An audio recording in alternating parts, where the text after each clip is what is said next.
ওইখানটা গিয়ে একটু লুকিয়ে পড়তো, এইখানটা গিয়ে একটু লুকিয়ে পড় যাতে তোকে দেখতে না পায়। ওসব দেরি আছে, হয়ে যাবে। আপাতত এটা কালকে দেখি কি হয়।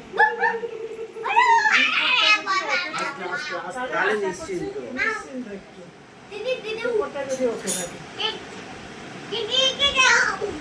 তবে এমনিতে কালকে যখন শোনাচ্ছি ওরা একটা এরকম ম্যাগনেট কি একটা জিনিস আছে ওটা না চিনি করে একটা আওয়াজ হয়, এই চিনি আওয়াজটা এখানে শুনতে পাচ্ছি।